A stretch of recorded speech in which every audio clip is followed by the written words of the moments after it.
Hello and welcome to Grand Arena Championships. It's been a while since the last video, and I'm really excited to get back in to Grand Arena again. Just to give an introduction to all my new subscribers, I'm End All Be All. I've been playing since about a year after the game launched. My current GP is about 4.3 million. And just to set expectations, I make about a 1 hour Grand Arena videos. It's my favorite game mode, and I really enjoy playing it, and I enjoy talking about it as well. The actual battles in my video is only about 20 minutes. The rest of the time, I usually select a topic and I talk about it for a little while before I go on to analyze my defense and my opponent's defense. And then I go ahead with the attack phase. So if you want to skip all the talk, feel free to go ahead and move over to the battle somewhere in the middle of the video. But I like to talk through the battles in detail, explain the mechanics, and uh, and give my thoughts in general on Grand Arena and strategy. All right, so let's get in. So there's been lots of changes since the last Grand Arena Championship. um, we've had the introduction of divisions and leagues, and we've had a new matchmaking system. Now, the new matchmaking system has been a little controversial, and my initial thought when I went and saw my opponents when I scouted them after the lock, I thought that it had to be a bug. I mean, my GP is 4.3, and I was matched up with people from 5 million to 5.5 million. So it really didn't feel right to me. Then later on, when I realized that it's not exactly a bug, it's working as intended, I was uh, I was angry. I thought that this whole thing was pretty unfair. I mean, here I was being matched up with someone who has zero G11 and below. All his characters are G12, and he's got G12 plus finishers on most of his characters. So I thought that this match was definitely not fair, and I had no chance of doing it. And the matchup was had to be fixed. But when I went in and took a look at took a little a deeper look into some of my other competitors, I felt that I think the matchmaking right now is more closer than I have ever experienced in my 17th season of Grand Arena. The regular Grand Arena, I would apart from three or four people, the rest of them were the matchmaking was really weak, and I would steamroll over most of my opponents, and it really wasn't fun for me. It wasn't fun for my opponent itself. For the first time, at least six out of the seven opponents, I think, are more or less equally matched at me as me. I'm still a bit of an underdog, but I think I'm going to have more fun with these battles than I had in my previous Grand Arena battles. So I think in the last 17 seasons I've grown a little soft battling these weak characters, and unlike a few of my guildies who have really had tough matchups, they've really sharpened up their skills in taking down tough teams and all that. So they definitely stand have an edge, an advantage in as compared to me. But I think it's good that we're having a couple of exhibition seasons so that it gives me some time to catch up to what some of the other guilds are doing. So let me go ahead and talk a little bit about my opponents. So what I did this time was I created a little template for evaluating all of my opponents. And what I did was I went in and took a look at all my seven opponents. And first section is the GP, how much GP they have, character and ship. And I realized that I was clearly the underdog in terms of GP alone. I was at least 500k GP less than the rest of them, and about 300k less GP in terms of character GP. But if I took a look at the top 65 character GP, that's where all of us were aligned. All of us were exactly at 1.37, including the person who was at 5.5 million GP.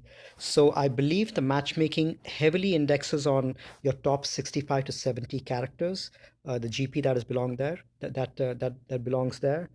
In addition, CG has confirmed that they do take into consideration some other hidden factors. Nobody knows what that could be, whether it's number of zetas or G12 or G12 plus pieces or mods. Nobody really knows what that is, but I or maybe it's legendary characters. You never know. But it's definitely heavily indexed towards the top 65 GP that you have. All my opponents that I'm facing have almost the same teams that I have. All of them have got Darth Revan and Darth Malik. Most of them have G12 plus Darth Malik. A couple of them I think have 6 star, but most of them are G12 plus.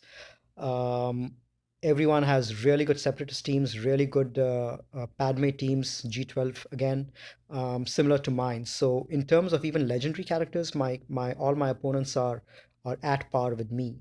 So I think there's more going on in the background apart from just the top 65 teams. So that's something interesting to note. In terms of Zeta as well, almost all of them are almost the same level at me. I've got about 74 Zetas, and all my opponents have got between 68 to 75. So a similar level of Zetas. I mean, with the exception of the 5.5 GP guy who's got only 45 Zetas. I'm assuming he's a whale who's pumped up his GP really fast, so really didn't have time to get Zetas. Zetas are one things that you can't buy, and it's a function of time. So it's more or less a reflection of how long you've been playing. So except for them, except for that one guy, Paul, the rest of them are almost equal number of Zetas as me. G12 and G11 characters, I'm sort of an underdog. I have way less G12 characters than any of my opponents, but it that really doesn't matter after a certain amount of time because you really need to field 8 good teams on defense and 8 good teams on offense. So after a certain point of time, after about the first 60 to 70 characters, the rest of the characters, they in your roster really don't matter. I mean, you're not going to use your Javas or Tuscans or even secondary characters like Veg or Bigs and all to really make a difference. So it doesn't matter if they are G12 or not, as long as your top characters are and top meta teams are G12 and well geared and well modded. That's what makes a difference. Similarly, the number of 6E mods, almost everyone has got about 100 6E mods, so everyone is at an equal footing. So I think they may have considered the number of 6E mods as well in the matchmaking. There's obviously a couple of outliers. Bravuta has got only 59, about half of what the rest of them have. And Pole has got about 5 times the number of 6E mods that everyone else has. So um, few outliers here, but I think more or less we are evenly matched. And in terms of speed mods as well, most of the characters have got more than 200 10 plus speeds, 60 to 70 15 plus speeds, and about 20 plus speeds mods. So almost all equally matched in terms of speed mods as well. So I think that it's really it's really a more fair way of matching opponents up. There's obviously a lot of downsides to this. I don't think the system is perfect. Um, I mean, you have problems where uh, the fact of the matter is all these guys are in Division One. I'm in Division Two, and the I might have to face 4 weeks of battling if the matchup happens similar to what is happening right now. I might have to face 4 weeks of battling opponents like this, which means that it's going to take a hit on my efficiency and my banners and all of that. And anyone else in Division 2 who fights weaker opponents might have an easier time in terms of banners or efficiency. So it might be really tough for a roster like mine to reach Kyber just because I'll be facing tougher opponents more often than not. But this is just the first week. It's just the first exhibition match. Maybe the matchmaking will be different in the 4 week format. So I'm going to reserve my judgment till I see the final version of this. All right, so let me go over and talk about my immediate opponent, who is Bravuta. I'll be facing Bravuta in my first match, and let's go over and take a look at it. So my opponent Bravuta is, I would say, is almost a twin of mine. I mean, he's running the same team that I'm running in the arena. He's got the same set of characters that I have. Mods also are very similar. In addition, he's modded the tunes exactly the way that I would mod them. Uh, plenty of speed on Bosk, heavy tenacity, more than 150% on Zalbar Nest. All his Evox are at G11, just like mine as well. And moreover, he's also got the Sith Master title, just like me. And he's got Vader on his icon as well. He's probably the first person I'm seeing who's also got Vader as his icon. So it's good to see that. So let's before I talk about Bravuta and before we go into the match, I want to take maybe 10 minutes to talk about the topic for the video, which is how to reach Kyber division.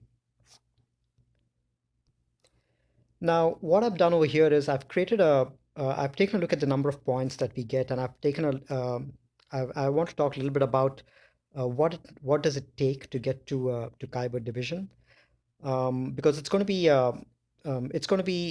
it's going to be tough, and I did a little calculation to figure out exactly what's needed. Now we need to get 4,750 points for bronzium, around 11,000 for chromium, 23,000 for iridium, and about 35,000 for kyber. And the way to earn these championship banners is there's three different ways. There's a regular way in which you earn banners in your grand arena, which is you set defense, you conquer, and then you get offensive wins. So in this particular example, in this particular format, if you set defense of you get about 720 points. If you conquer all the territories, you get 720 points.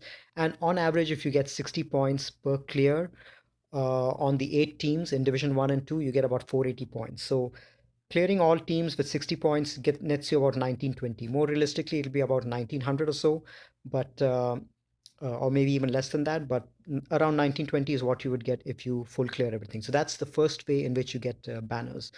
If you win your match, you get 1,000 banners per match that you win. So in a three match setting in a single week, for example, you would get 3,000 if you win all three. In a 4 week setting, if you win all 12 times, you'll get 12,000. And then the third way of getting these championship banners is feats.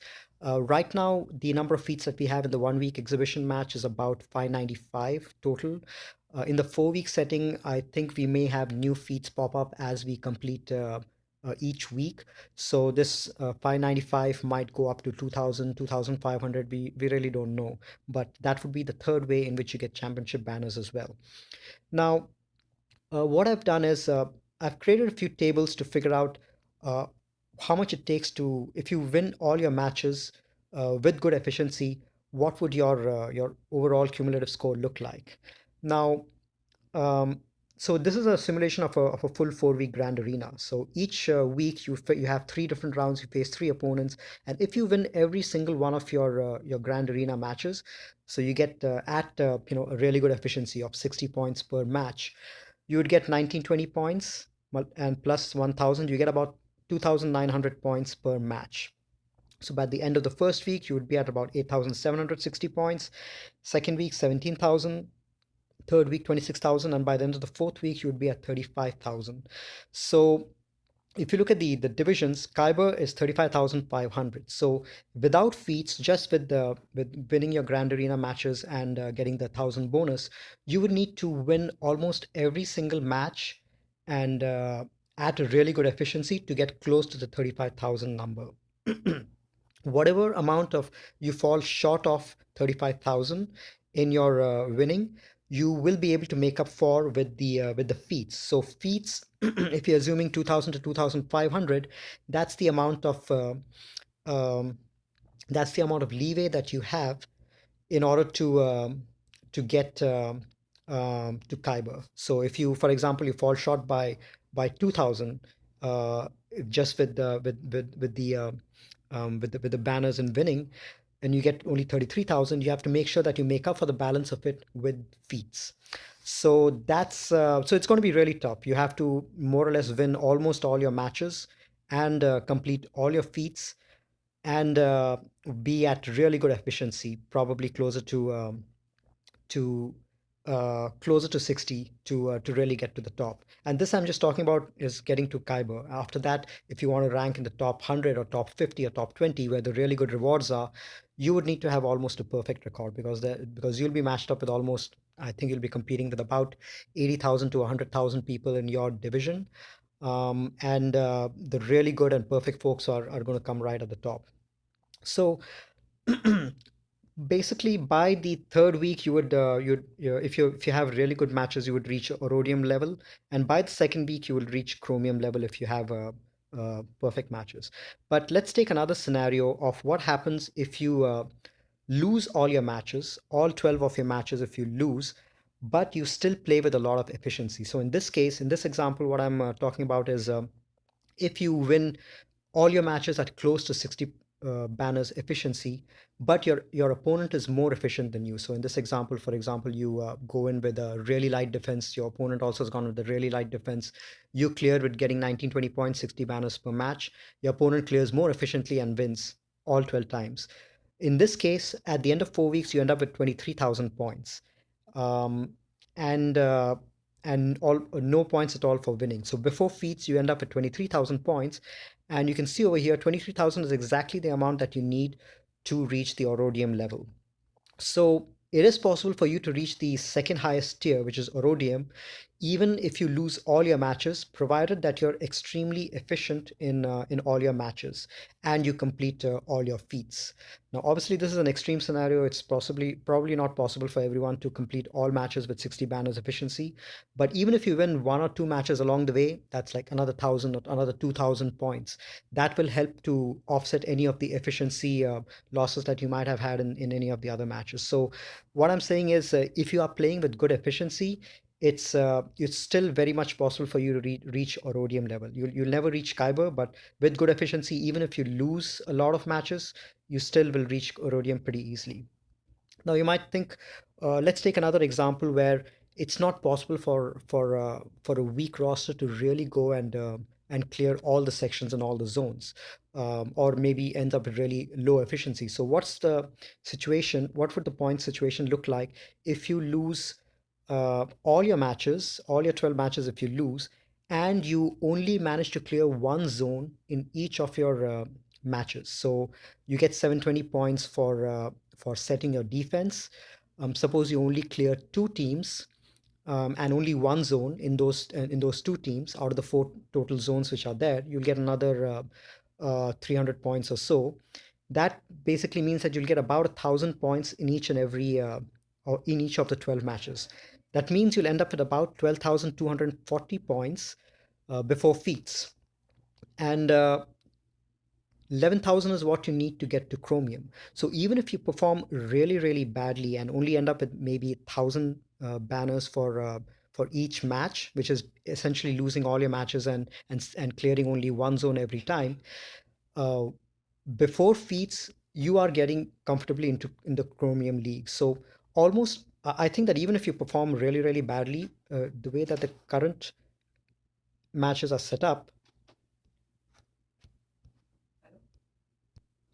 you'll easily get the banners for at least chromium. And after adding the feats, you'll firmly be within the chromium and iridium level, maybe halfway in between. So my guess is the carbonite and bronzium leagues will be occupied by all the people who don't participate or don't set any defense or set auto defense. And the majority of participants, probably 70% of the participants, will probably fall in the chromium level, and maybe 25% might fall in the rhodium level, and only the top few percent, maybe top 2 to 3% might fall in the Kyber division. So I think I think that's more or less going to be the distribution of the population between these five leagues. Most of them are probably going to end up in chromium. All right. So I think in this particular setup of scoring, it heavily penalizes um, a certain aspect of gameplay. So now all of you who've watched my videos, you know that my style of gameplay is I set a really heavy defense, no cheese at all, and I wait for the opponents to make mistakes or not clear me, and I take a couple of battles to sometimes clear an opponent's zone, but I try to win by preventing my opponent from clearing my zones and clearing my opponent fully without really much efficiency. Now, this kind of scoring system really penalizes that heavily because the way to get to Kyber is to score, is to really go off offense heavy and score really, really high banners. And that unfortunately, I might have to change my play style to do that. It's really unfortunate that they have to do the scoring this way, and they don't give any extra banners or points for setting really heavy defenses or getting holds on defense, for example. It would have been really interesting to have some of that element in here as well. That would have motivated people to go to play a little bit in the other style as well, which is defense heavy. Unfortunately, the way that it's set up, what's going to end up happening is most people might end up setting a relatively light defense and go offense heavy to try to maximize their banners so that they can get more points and get to some of the high levels. Because I mentioned in example two, even if you lose all your matches, but you are able lose with high efficiency, you still will end up in the Orodium level, which will be pretty good. The other thing, which is a little unfair, I feel, is um, the way that we are being matched up right now is across divisions. So there's a global way of matchmaking, and people from Division 1 can get matched up with Division 2, which is not a big deal because both these have to set 8 teams.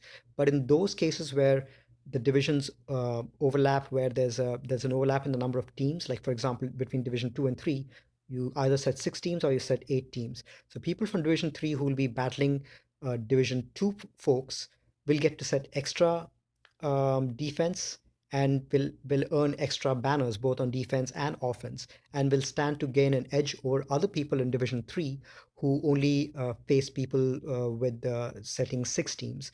So those kind of people are going to end up getting an advantage. The edge people, they'll end up getting more banners, and similarly, those people in Division 2 who end up facing people in Division 3, they'll only end up setting 6 teams, while the rest of the people in Division 2 will end up setting 8 teams and get more banners. So it's really the cross division matchmaking is really unfair. It's going to end up being unfair for a lot of people, but I hope CG comes up with a way to compensate for that in the next exhibition.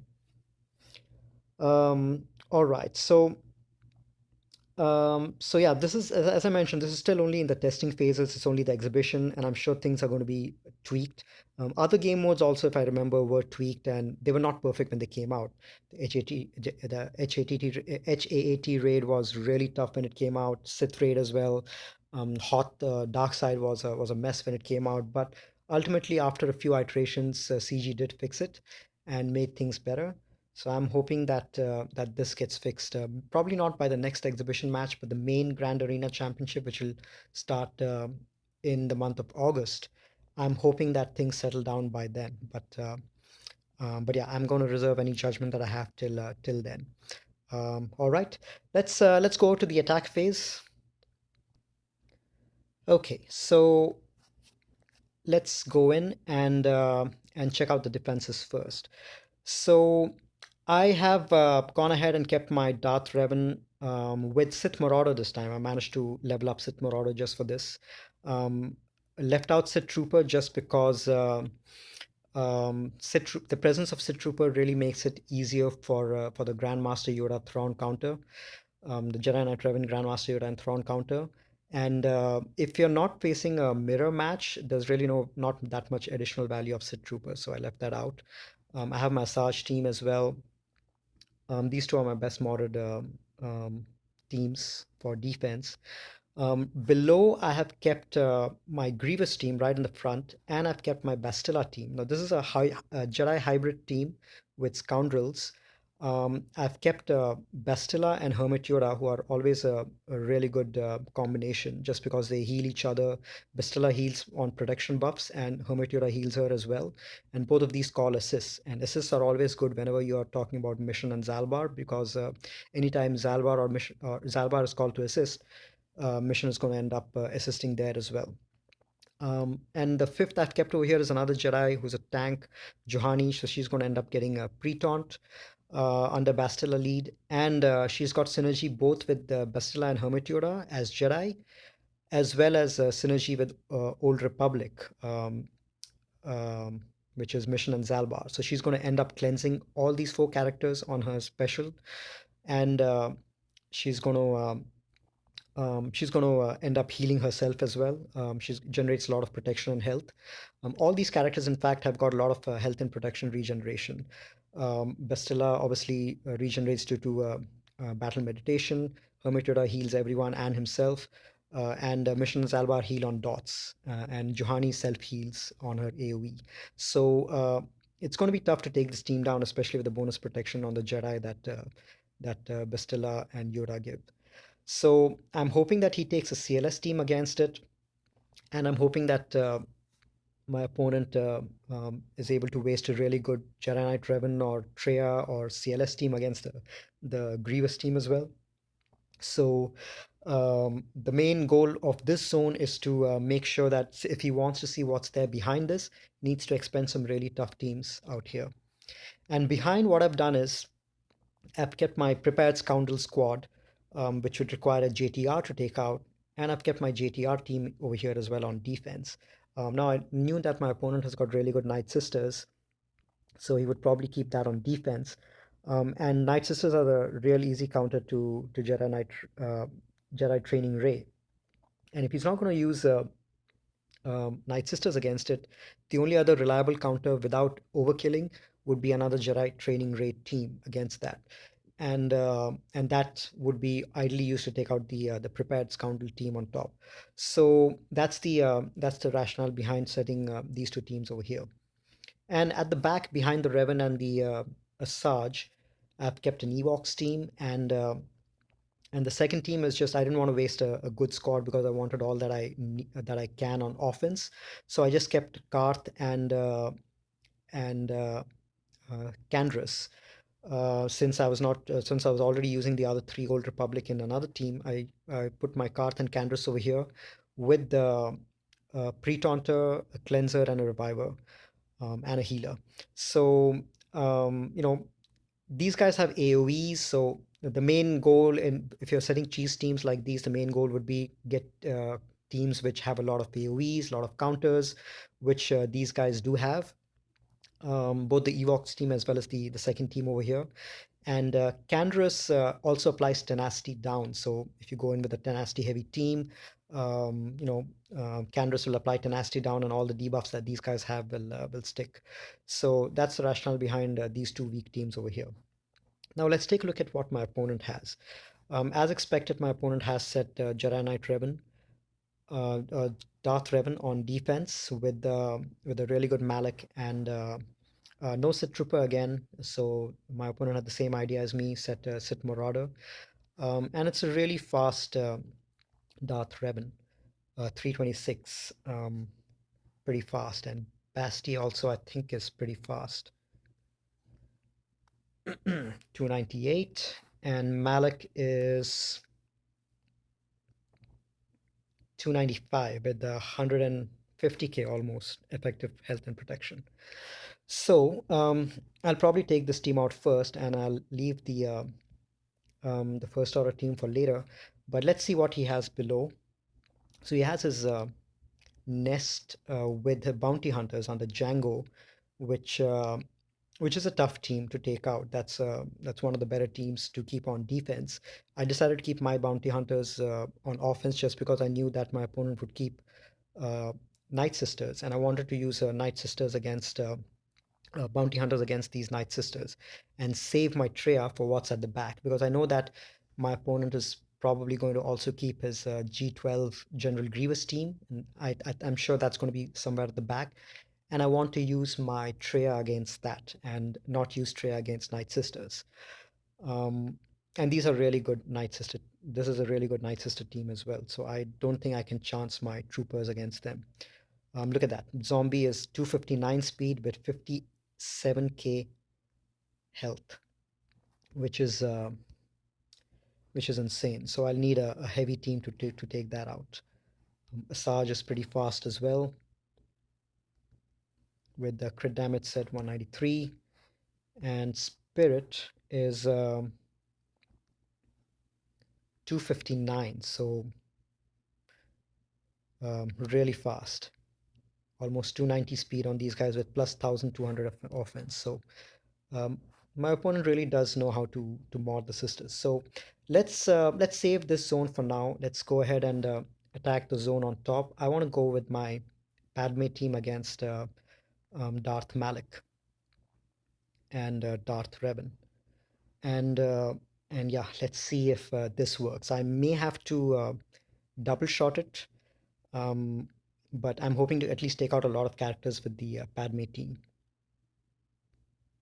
All right. Now, all of his team is going to go first, and then Padme is going to go and convert everything to protection up. All right. So let's uh, let's target Bastilla first. Let's cleanse everything.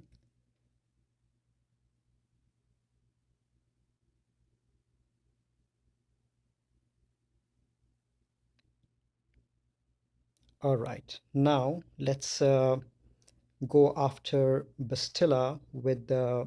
Well, actually, let's go after HK with the Jedi Knight Revan. I want to land some healing immunity. There we go, buff immunity. And let's try to see if we can't clear off Bastilla.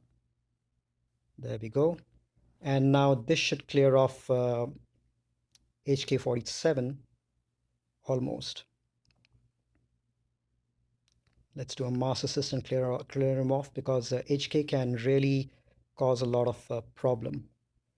Now I'm going to finish off Sith Marauder and then get back to um, Darth Revan later because otherwise Malik is going to equalize.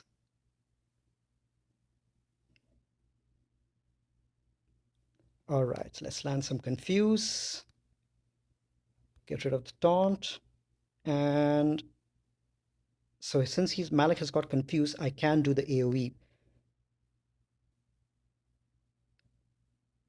and he won't taunt. All right, let's keep working on the Sith Marauder. There, so we've got rid of Marauder. Let's land another Confuse on Malik. Let's keep working on Darth Revan. Okay, that's unfortunate. Okay, this is not going to happen then. Yep. Okay, I was hoping to one-shot it, but doesn't look likely because once you lose your Jedi Knight Anakin, it's difficult to one-shot this team.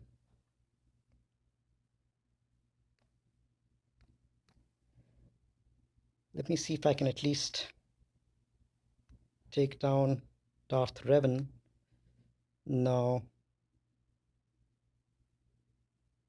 All right, so this team can be cleaned up pretty easily. I think I've taken my crew team to clean it up, but I was hoping to one-shot it. Things went south. Um, all right, so let's clear this up with crew, and then we can move on to the next match. So first order. I usually used to take in CLS team to clean it up, but it's overkill. Crew is great because Crew has got a double turn stun. When after you finish off Darth Malik, you can you can clear off the team pretty easily. And this is also a chance for me to go undersized and get an extra get one of those feats completed. All right. Plus, so a lot of advantages in using crew as in using first order as a cleanup team against these Darth Revan teams. So let's see if we can't get rid of. Oh, I shouldn't have taunted. Okay, there we go. So one of the advantages is obviously we've got a once you've gotten rid of Malik, you've got a two-turn stun that that crew has.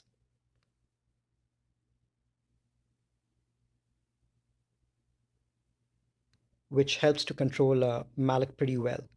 Plus, Kylo Ren has got healing immunity on basic, and Malik's Force Train does very little damage on Kylo Ren and Kylo Ren Unmasked. So you can keep taunting with Kylo Ren, and Malak is not going to be able to do any damage on him. So I'm going to use a basic again to try to land some healing immunity.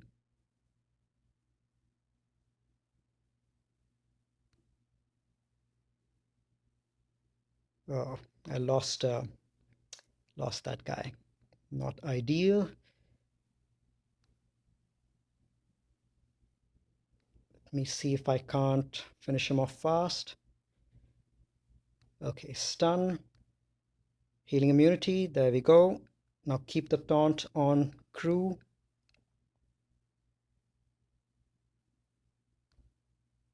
and slowly keep working on him. Stun, big damage. Stun, stun again.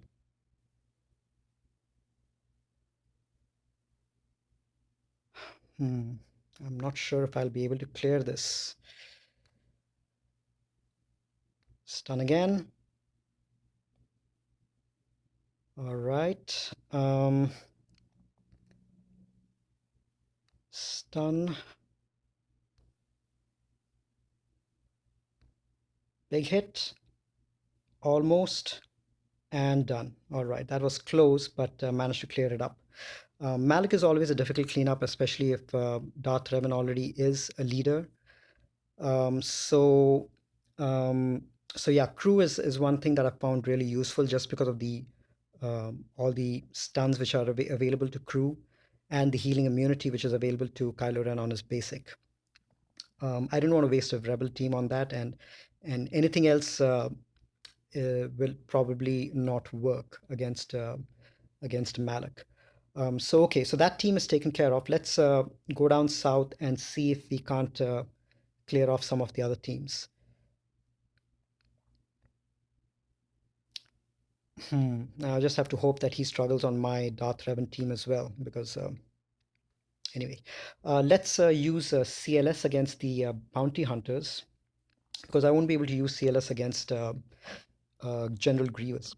He's not as effective anymore, especially if you're running Magna Guard in there. CLS teams won't be as effective. So I'm going to use my CLS against that team because it is a tough team. And I'm going to go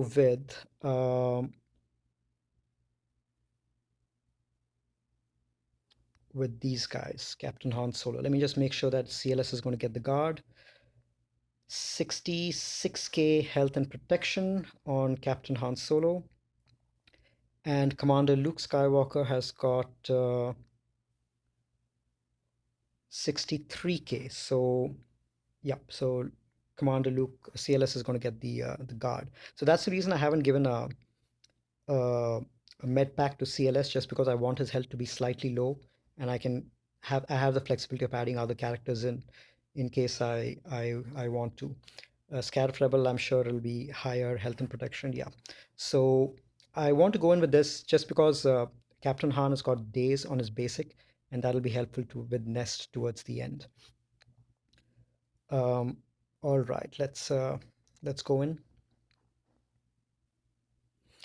Now, who do I want to stun to start off with? I think I'll probably stun. Mm, let's see.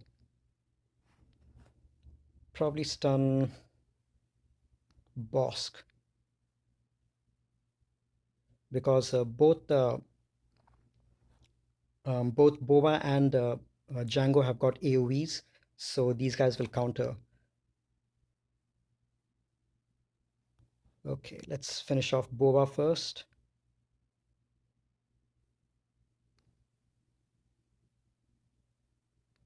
Dispel.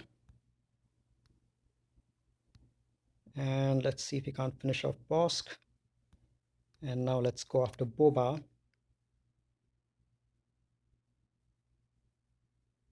Okay, let's taunt. Stun here.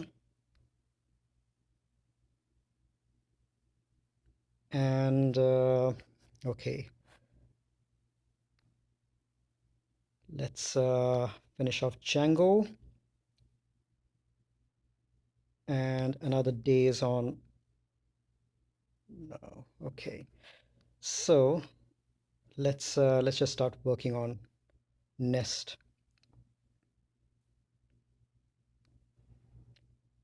Let's heal up some.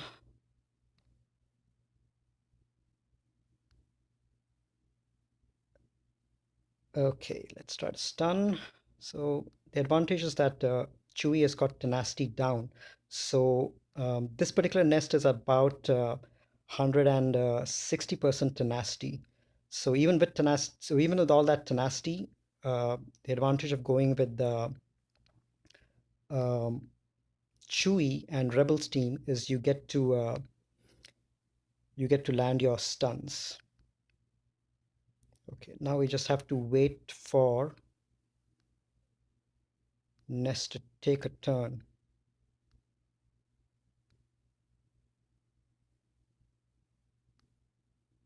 Problem is these guys, they end up reducing a lot of turn meter.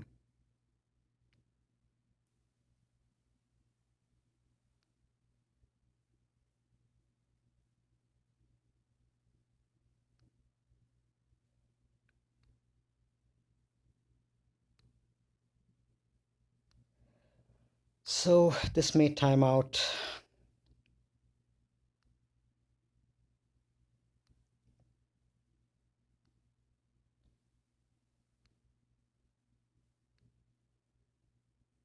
Let's see if this if we're able to time this properly.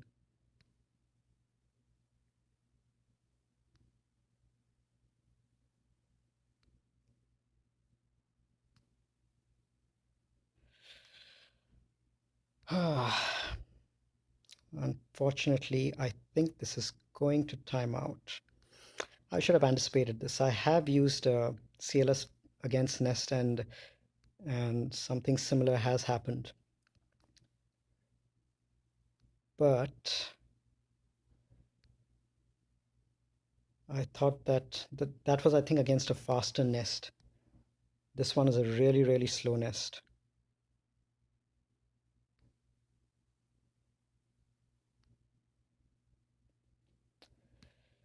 Okay, so it's going to time out.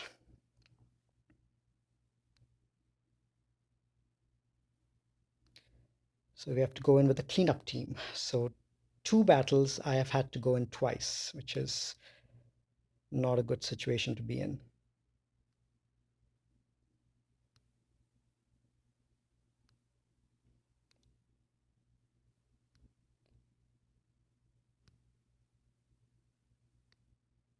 All right, let's just go in with another battle.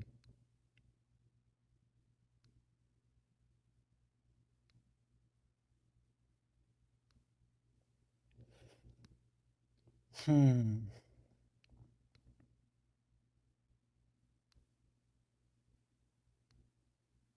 Okay, 13 seconds left. Let's just wait for it to time out and then we'll go up with the nest clearing team.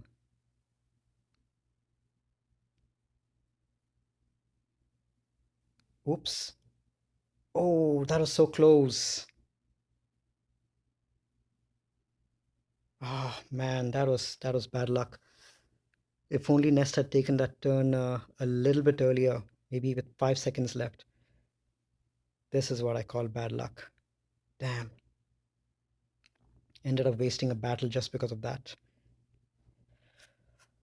Ah, unfortunate.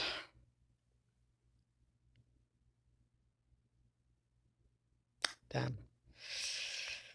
Okay, let's try to salvage the situation. Let's go in with a heavy hitter.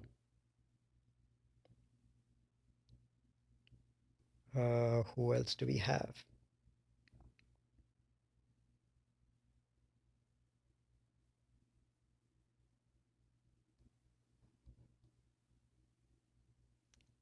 Just take a bunch of stunners.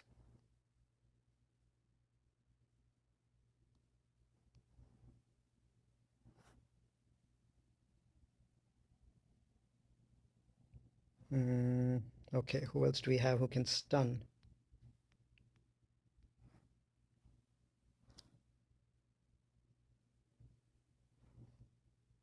Because Nest is probably going to take a turn and end up healing a little bit. So I'm going to just go in with these three.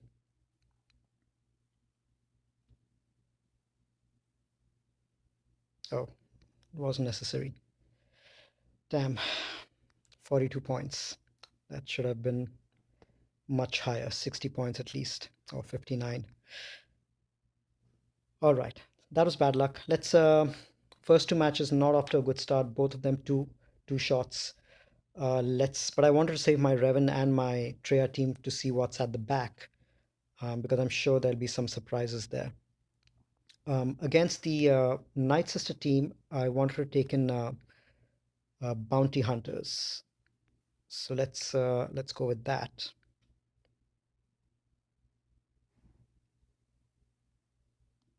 And I want to take a Nest as well. Actually, let me go with Django lead. And I want to take a Nest to apply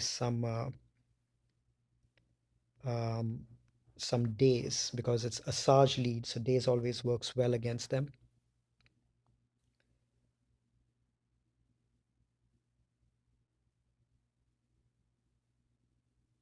All right, let's apply some days, get the taunt started, and let's start focusing down on these guys. Apply some burning. So another advantage of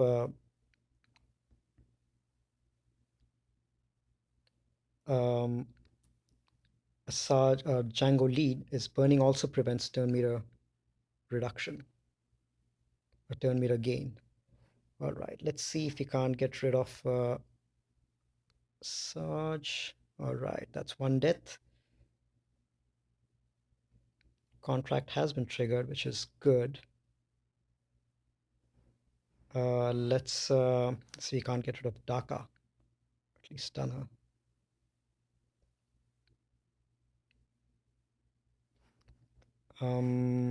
Let's go after Talzin. So that's the second death. Days really didn't help land much. Well, luckily they've got a second life. We have to get rid of... Oh, damn. Can't go around taunt.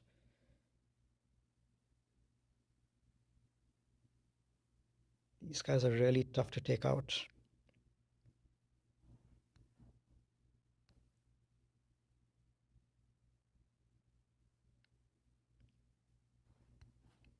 Okay, land some more burning. I need to prevent the turn meter gain that these guys are getting. That's crazy. Damn. Okay, I need to clear off these guys. Taka needs to go. This was a tough team.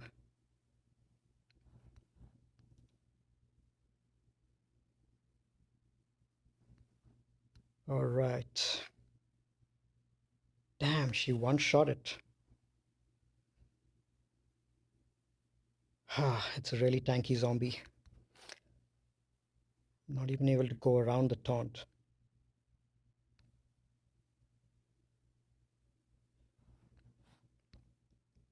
I need to get Bounty Hunter resolved so that I can ignore taunt. Oh, damn. All right, that took care of it. Whew, but this was a close match. Those are really well-modded Night Sisters. Lost three characters, so not an efficient match again. But 49. Damn. So it's um, it's coming down to the wire for most of these. First two were double shot, and this one was one shot. But this is the way that this is the right way to play it. It's the right way to set a defense. I mean, my opponent has done a really good job at setting the right defense, and yeah, it is tough to take out. I'm hoping that my opponent struggles a little bit with my defense as well. At least I'm hoping for a double shot on the Darth Revan, if not anything else. Now, what I need to do is the rest of the matches, I need to have really good efficiency if I have to stand a chance. So I'm not that worried about these two over here. Let's see what teams I have left. I've got Revan, Treya, Troopers, and EP. Mm. And then I've got my Rex Swamper. So it's coming down to the wire. All right. This is what I like. This is stretching my roster to the full. So I'm going to clear the crew team to see what's behind, and then I can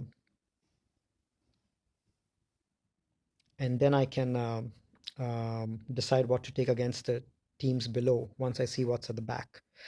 All right. I'll probably go with my EP team against crew. I think my Vader and my Thrawn will both outspeed the crew. And I've got Maul to apply um, some days. Let's see if this works. Shock is always good against a crew team, and I've got Fracture as well. Okay,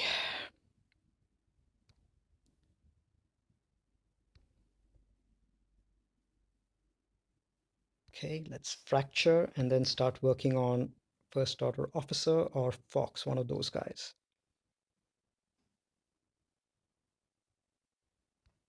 So if we land some stuns and some days.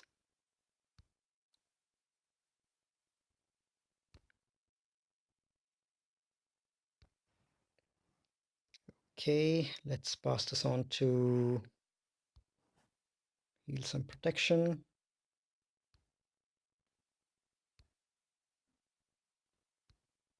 Stuck behind a taunt.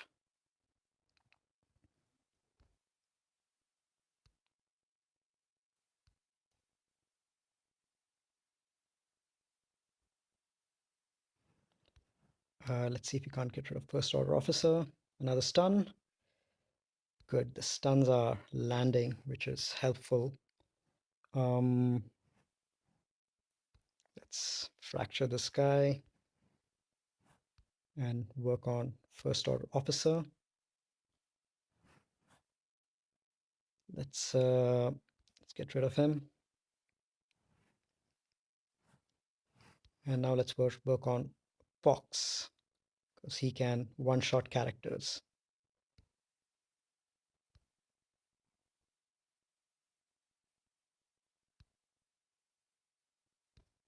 Let's get some health back. One thing I really like about Maul is he got a nice protection bump from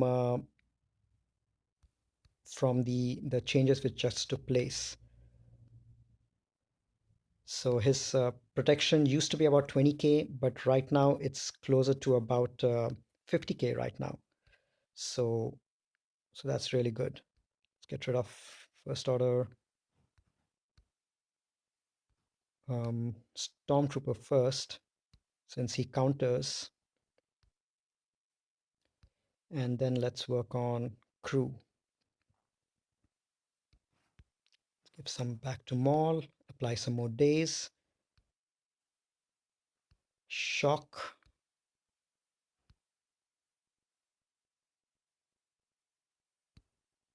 Land some stun.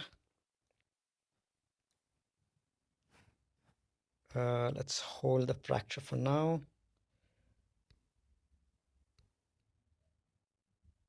Okay, this should finish him. Let's heal some more. Land some shock.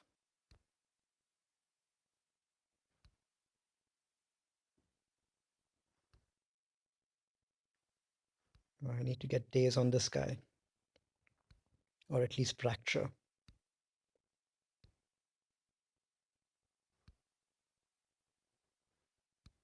And stun, and hopefully we should finish him off soon. Still got a minute and a half left.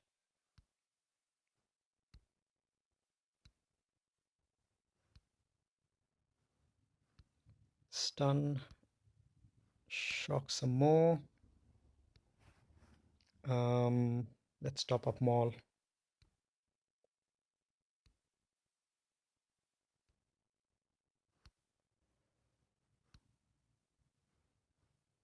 Okay, this should do it. All right, so this was one shot. Um, now let's see what's behind, and then we can decide what to use our Revan and Treya on. All right. I was sure that he was going to keep his General Grievous team. Decided to keep it on offense, I think.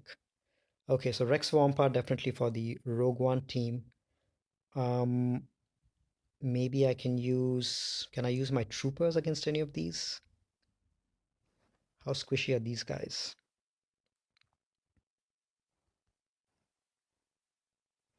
30k, 14k, maybe. And what's his speed? Because I do need to. I'm running out of teams, so I do need to use my troopers against some of these. 263, so my troopers will outspeed that.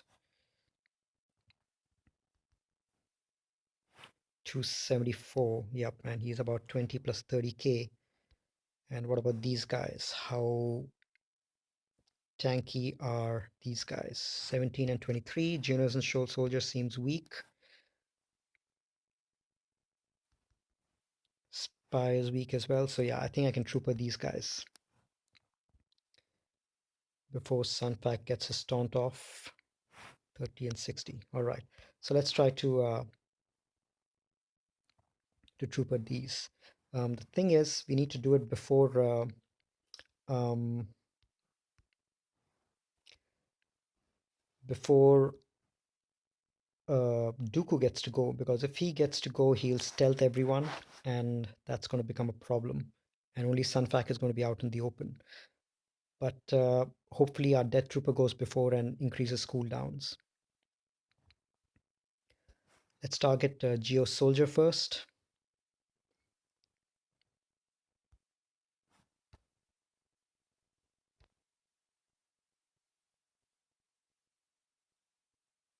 Okay. Let's go after, because Newt is going to revive and give us some extra turn meter. Oop, I should have targeted Dooku.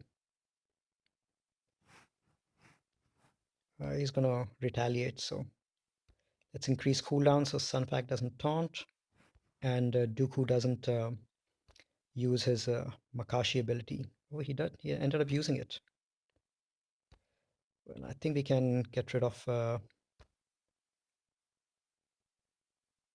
Man, that's a lot of stun. And with Makashi, he goes underneath health, which is uh, which is actually great for Grand Arena because you end up losing your health points as well.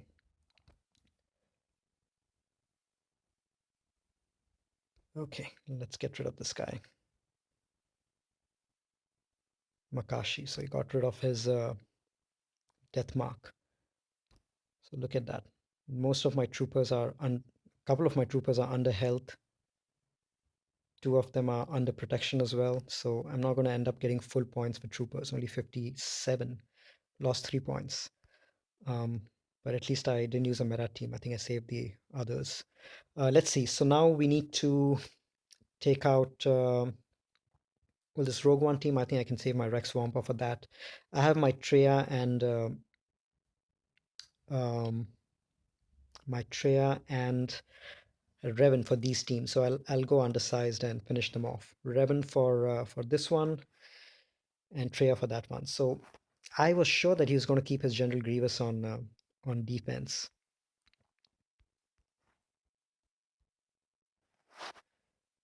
Oh well, what can you do?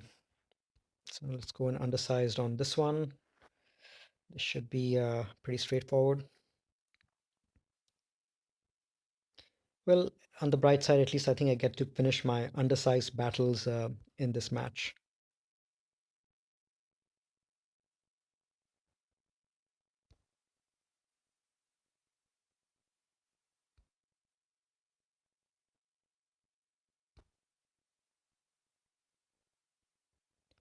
Okay, let's start working on these guys.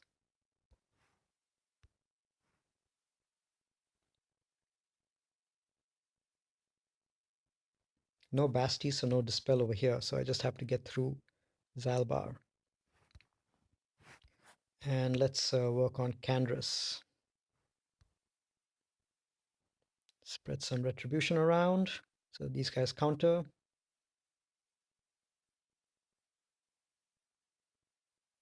That's beautiful. All right. Let's hope we're able to make up at least some points over here.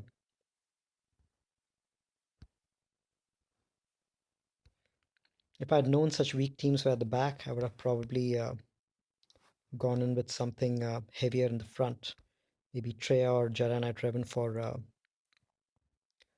the Django team. 60. Okay, I think we'll probably get the same for the other team on top.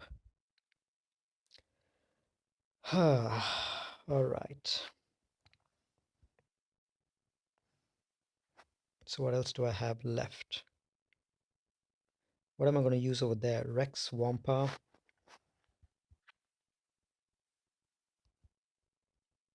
and okay, let's just use Treya for this one, and Sit Trooper, and then we can figure out what to use for the other one.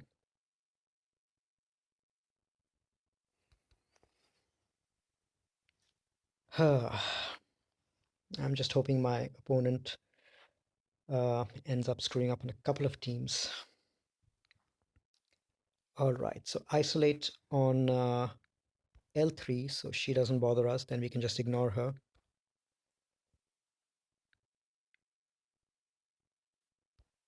And then we go to town on Salbar, on Vandor.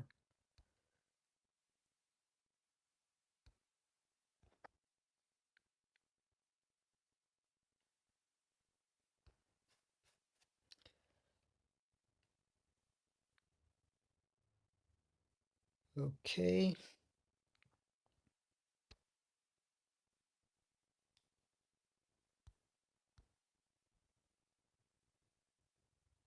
Um, Stuck behind Stormtrooper Han Taunt.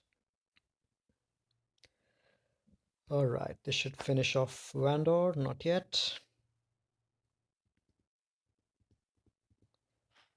Um, let's keep working on Stormtrooper Han. So I think Stormtrooper Han is one of the big winners of the big protection buff increase. And especially with the Zeta, I think Stormtrooper Han is going to become quite formidable with Zeta and with um, G13. I think Stormtrooper Han is going to become a really good character to watch out for.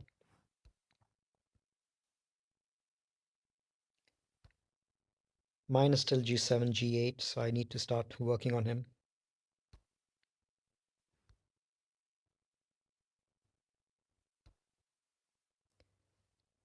So looks like my opponent has saved a lot for offense. Definitely a CLS team, Treya, Jedi Knight Revan, Grievous. So they're probably not going to have much problem clearing my zone. They're probably going to one-shot everything, so that's unfortunate. But it was an underdog match. But I mean, my opponent had outmodded me quite a lot. But I'm hoping to at least give a fight. Let's see, 58. All right. Last one, Rex Wampa and whatever other tunes I have, I'm just going to throw in there. And this has to be a one shot. Chase. Okay, this is the full Rogue One team. All right, let's go in with Rex, Wampa. Old Ben is good. Um, Leia can go under stealth. Oh no, but stealth is going to get dispelled by base. I can go with Dooku. Dooku is a solid character right now. Who else? Who else can I go with? Maybe a healer. Um, oh, Tarkin is good against rebels. His debuffs are irresistible by rebels, so that'll help reduce the damage. Um, yeah, I don't want to go undersized right now. Well, maybe I can go undersized. I don't know.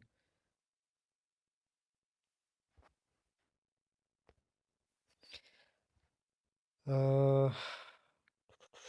should I risk going undersized?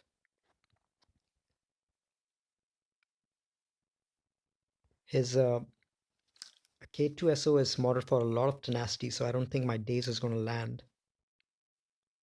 But what the hell? I don't think I'll take a chance. I want to one shot at least this one. I already have two teams which are double shots, so that's not an ideal situation.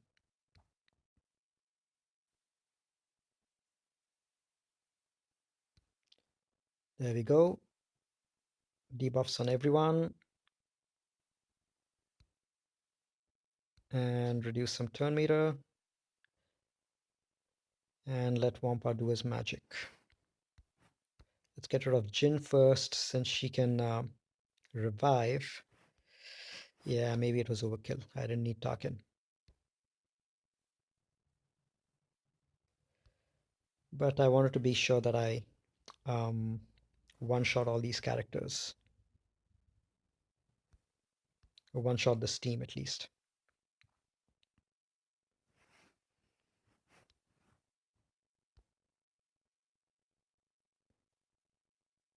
Okay, let's finish off K2.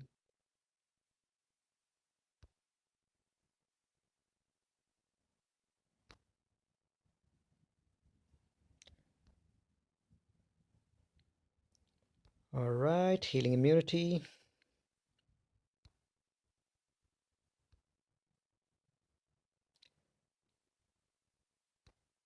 Let's just wait for Wampa to build up some more offense.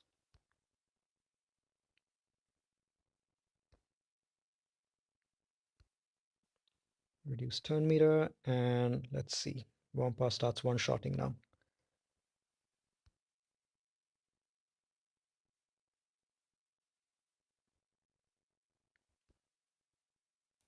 Okay. Yeah, I could have probably done with just 4.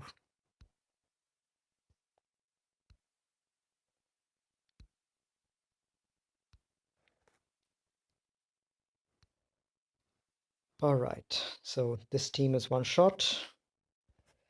Now let's see how many points we end up with.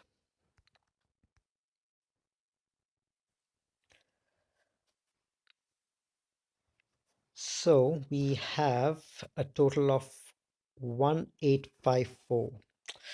That's not enough. That's not going to be enough. 1854 is not going to be enough.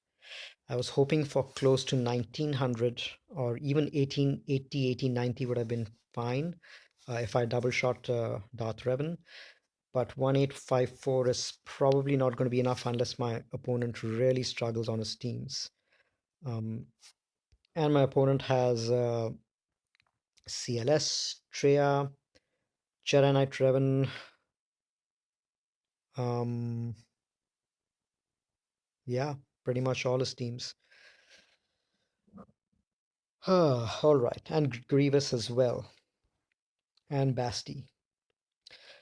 I do have a um, one or two trick teams, and I've got a Grievous out front, so I'm hoping that he trips on at least one team, and I'm hoping that he's not able to one-shot my Darth Revan team. So you never know. You never know. The efficiency might not go well with my opponent as well. So um, they may end up losing one or two battles.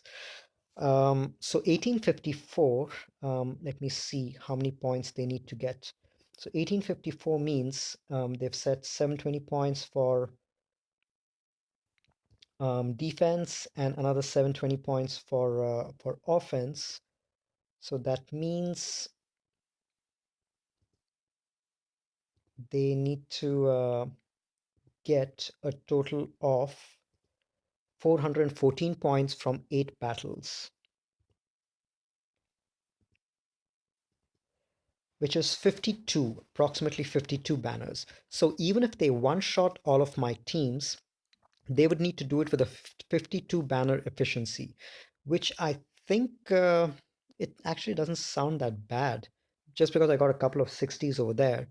52 banner efficiency is one-shotting with that. It's not too bad because it's going to have a tough time doing that with getting more than 55 on the Darth Revan team, and Night Sisters also will probably be less than 55. Um, and Grievous as well. You can easily lose a couple of toons there. I've got JTR and Scoundrel over here, and a lot of AoE teams over here. So maybe I have enough teams to force my opponent to go to less than 55 points. 52 points with one shots everywhere. So let's hope that that this is enough to win me the match. I will give you guys an update on this after my match is done. I'll probably update my the description on my video, or I'll pin a comment to give you the details on that. But Yep, it's we're off to a good and exciting start to Grand Arena Championships. This is the kind of these are the kind of matches that I really enjoy. Already, the first match of Grand Arena Championships is much better than anything that I've had in the 17 seasons of Grand Arena. This is a much better opponent that I've ever faced in my previous seasons, and the next few opponents are only going to get better. So I'm already excited about Grand Arena Championships. I think it's really going to um, it's going to get exciting. So hope you guys will continue with me on this journey, and let me know if there's any specific strategy or any specific teams that you want to know more about, and maybe I can cover that in a deep dive topic in one of my next videos. But all right, so thanks for joining me in the first match. I will catch you guys in the next video. See ya.